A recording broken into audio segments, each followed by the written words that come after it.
Welcome to Strong Legends, daily sci-fi stories that fuel your mind. Subscribe and join the legend. The dawn on Persephone IV was blood red.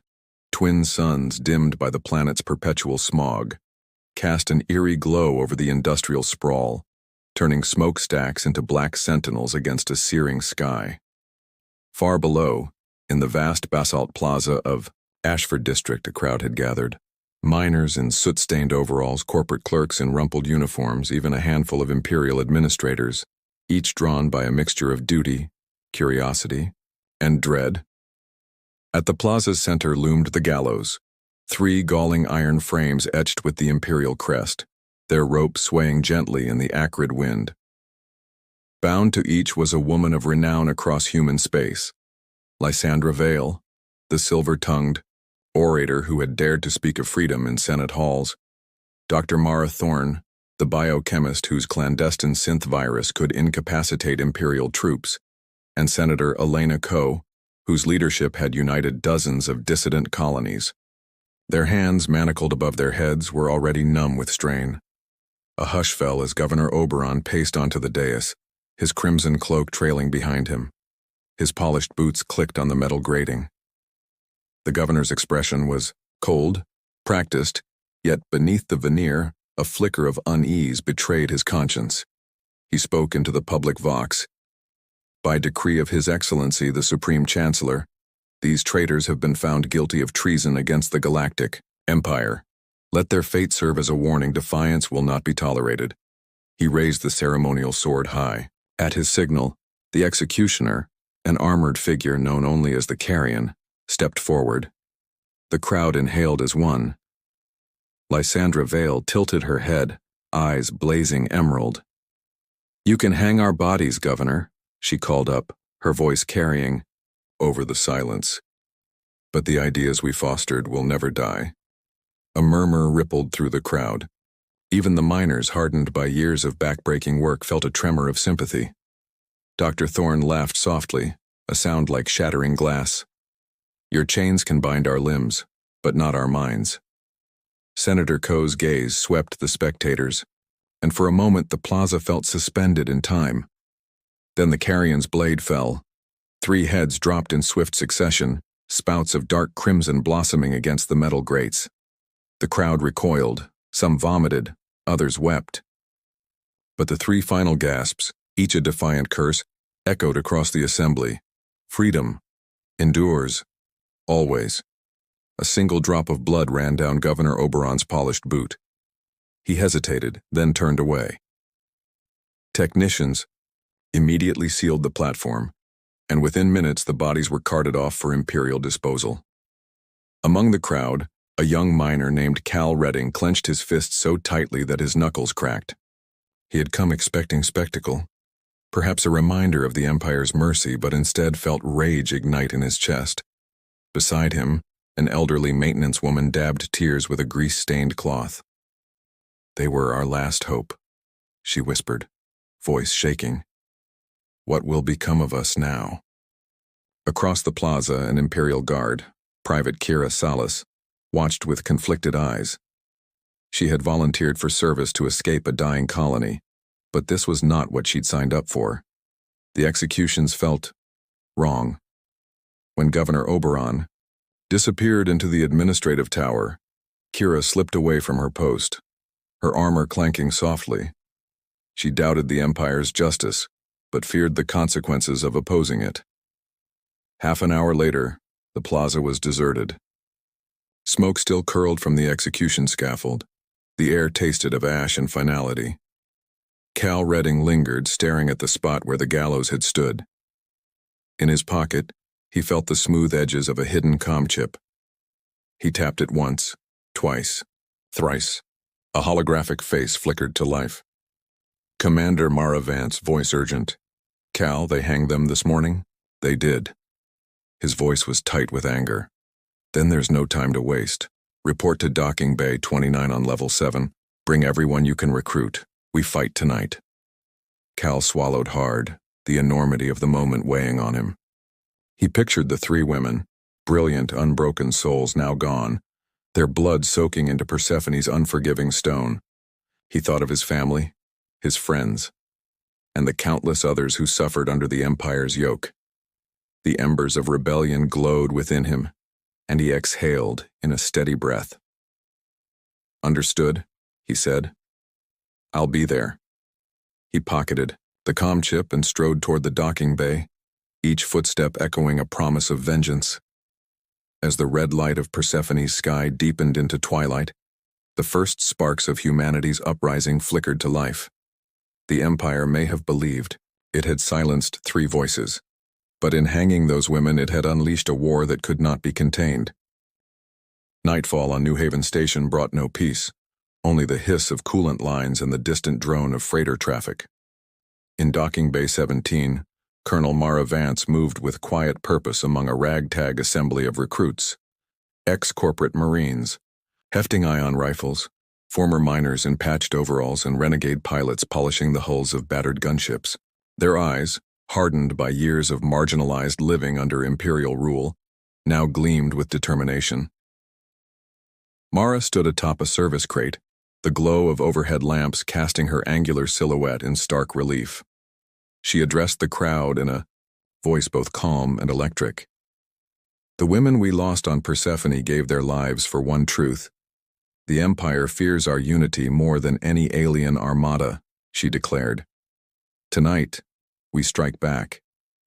We are the Phoenix Brigade, born of repression, rising in defiance. Targets are threefold: disrupt Imperial supply convoys, free prisoners destined for labor camps, and cripple their communications. We hit fast, hit hard, and vanish before the enemy can rally." A murmur of assent swept through the assembled fighters. Mara's second-in-command, Lieutenant Raj Sparks Wen, tapped his wrist console. "Comm channels are secured. Phantom drones will mask our approach vectors. Smugglers have provided landing codes. We move in 90 seconds. Outside the bay, the hangar doors groaned open, revealing the cityscape beyond, a knot of spires, and neon veins, the heart of human industry. The Phoenix ships, 5 modified freighters bristling with weapon pods, taxied forward. Mara boarded the lead craft. Ember Song, her gloved hand brushing over a plaque etched with the names of Lysandra, Thorne, and Co. As the engines roared to life, Mara felt a surge of purpose. The convoy slipped through the station's shadowed docks and emerged into black space. Within minutes, holographic maps blinked above the command console. 3 Imperial convoys, each laden with munitions and fuel, unwittingly strung along the same route. "Visual on Convoy Alpha," Sparks announced. "Imperial escorts, 2 frigates yield minimal." "Evasive Formation Delta," Mara ordered. "Embersong, deploy EMP mines at Waypoint Echo. Shadowhawks, lead the prisoners' extraction at Sector 9. Moments later, the first EMP mine detached, drifting like a silent star. Seconds after, the convoy's navigation arrays flared and died. Imperial frigates spun in darkness as human corvettes flitted through disrupted sensor nets, unleashing precision volleys that exploded fuel canisters in a fiery bloom. Simultaneously, in orbital holding cells, liberated prisoners surged through breached bulkheads armed with scavenged sidearms. They poured into docking shuttles piloted by freed allies. In the chaos, no alarm reached the Admiralty until the last human ship slipped away. Back at New Haven, the Phoenix fleet returned under the cover of false transponder signals. Docking Bay 17 filled with triumphant cheers and tears, some of relief, some of grief for fallen comrades. Mara descended into the crowd, her face streaked with sweat and oil. She raised a fist. "The Empire believed they'd snuffed out our spirit," she said, voice ringing. "Tonight we showed them that fire once lit cannot be extinguished. This is just the beginning. Humanity rises." And somewhere deep in the void, the echoes of that declaration reached the edges of Imperial space, kindling fear that would soon blaze into full-scale war. The low-gravity chambers of Luna's Tycho station thrummed with nervous energy. Under the ghostly glow of Earthrise through reinforced observation windows, delegates from Mars, Titan, Venus, New Eden, and half a dozen independent colonies filed into the vaulted summit hall. Each bore emblems of resistance: scarlet phoenixes, fractured hammers, digital laurels, titles of their own struggles against imperial oppression. Senator Elena Coe stood at the dais, her voice calm but resolute. We gather not as disparate colonies, but as a single human front. Our enemies have pitted us against one another for too long. Tonight we forge a covenant, the United Human Front. Applause rippled through the assembly. Mars's governor, Arjun Patel, raised a hand. Our forges will run day and night. We've perfected the railgun arrays, capable of punching through the hulls of even the heaviest dreadnoughts. From behind him, engineers unfurled holographic schematics of mile-long coil guns, their barrels glowing with magnetic energy. On Titan, Admiral Kayla Nix had assembled her pick of naval architects. Our corvette engines, retrofitted with overcharged ion conduits, can outpace any Imperial interceptor. We'll spearhead the first wave, cutting through their patrol grids. Beside her, a hologram displayed sleek, dart-like vessels streaking through asteroid fields. Venus's orbital colonies, long hubs of covert industry, revealed their trump card, bio-enhanced combat stimulators. Dr. Mara Thorne, fresh from exile, presented a prototype, a neural implant that could sustain soldiers on adrenaline and synthetic endorphins for days without food or rest. Volunteers grimaced as the device activated, their pupils dilating with heightened perception. From the rows of civilian observers, factory foremen and freight magnates pledged resources. Our assembly lines will switch to war production immediately, declared Callista Reese, controller of the New Eden shipyards. Nothing less than total mobilization will suffice. As midnight approached, the summit's climax came with the signing of the Luna Accords. A dozen styluses, each etched with a colony's crest, pressed against a crystalline tablet that glowed as the Accords encrypted themselves across human space. Dissenters were silenced by the gravity of the moment. No more half measures, no more bargaining. When the final signature, a single stroke by a representative of the Outer Rim miners, sealed the pact, a chorus of cheers and the hum of joined starship engines echoed through the station. Below on the lunar surface, hidden launch bay slid open. Outfitted transports and gunships rumbled to life, their silhouettes framed against the star-dusted void. Humanity, once scattered and submissive, now stood united, a tidal wave of defiance, gathering strength to crash against the Imperial walls. The rally of worlds was complete, and with it, the axis of war had irrevocably shifted in humanity's favor. Darkness cloaked the staging grounds at Persephone Fifter's hidden Moonforge facility, where the United Human Front's flagship assembly cluster lay nestled within a collapsed lava tube. Hundreds of corvettes and frigates, freshly armed and freshly painted in starlight gray camo, drifted in silent readiness. Overhead, the fractured surface of the moon hung like a jagged crown against the void. Colonel Mara Vance stood on the command deck of the newly christened UHF Resolute, her eyes fixed on the tactical holomap hovering before her. Beside her, Lieutenant Raj Sparks ran final diagnostics.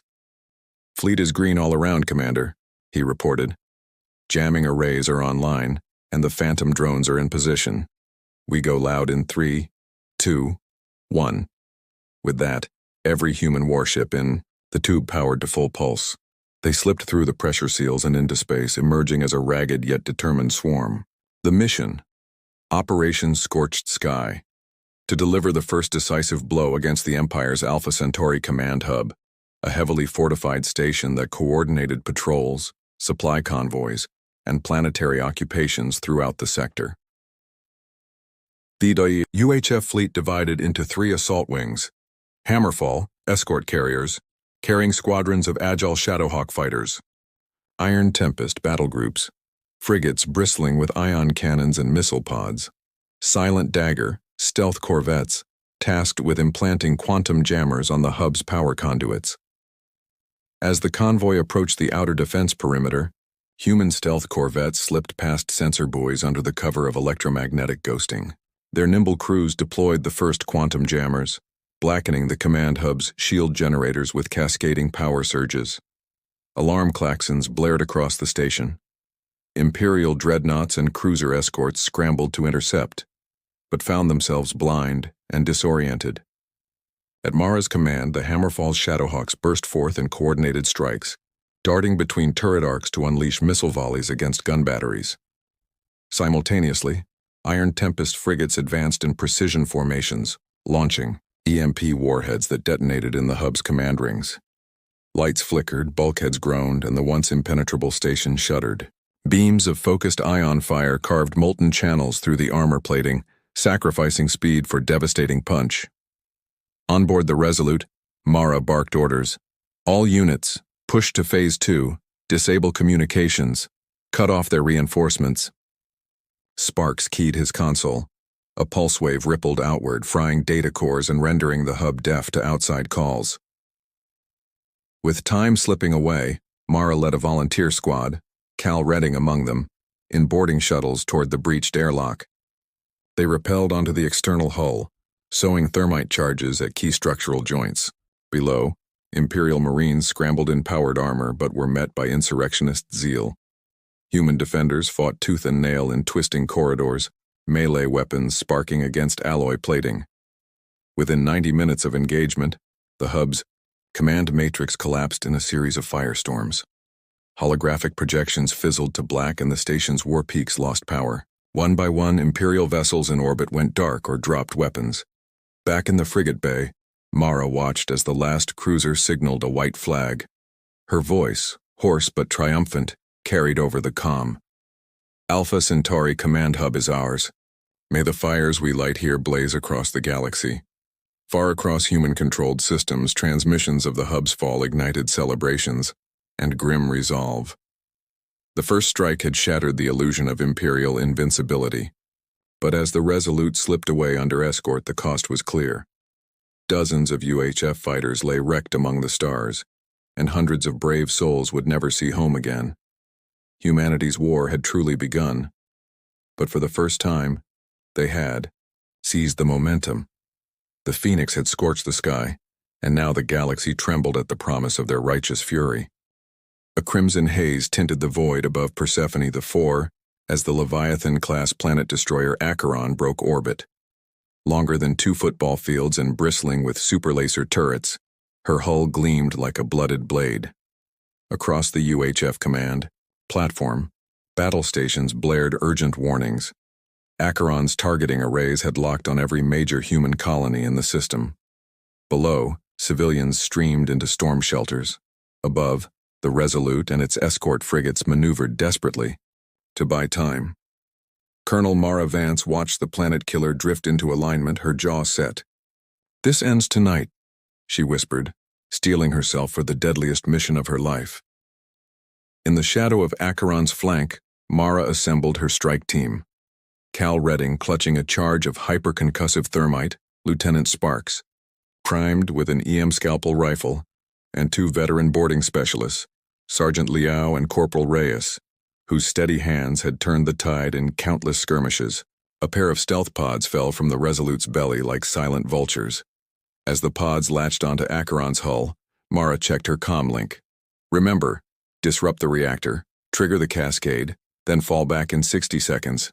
No exceptions." Inside Acheron's corridors, the air was thick with ozone and the stench of recycled plasma. Imperial AI turrets tracked the intruders, unleashing torrents of tracer fire. Sparks ducked behind a bulkhead, slicing through the turret's power conduit in a flash of blue energy. Liao and Reyes covered Cal as he sprinted ahead, thermite pack glowing bright orange. Alarms echoed throughout the vessel. An ominous countdown began. At every turn, Imperial Marines in powered armor blocked their path, but human desperation lent Mara's team ruthless precision. One by one, they felled the defenders, moving ever closer to the heart of the beast. At the reactor core chamber, a hemisphere of cobalt steel girders and intertwining reactor coils pulsed with raw energy. Cal set the thermite against the main flux manifold while Sparks jammed the core's magnetic dampeners. 30 seconds to breach, Sparks barked. A blast door groaned shut behind them. With a violent wrench, Cal triggered the charge. The blast scorched the manifold and the core roared in retaliatory fury. Time dilated. Lights dimmed. Alarms reached a fever pitch. Then everything went white with superheated plasma. When the shockwave passed, only silence remained. The strike team stumbled into the dying glow of the reactor, wounded but alive. Mara keyed her comm. Mission accomplished. Exfil in 3 minutes. As they retreated through corridors buckling under overload, Acheron's superlaser arrays collapsed inward, sending seismic ripples through space. Outside, the UHF fleet watched as the planet destroyer ruptured in a cathedral bloom of flame. From the wreckage drifted a single trembling hologram, Acheron's AI core, its voice crackling.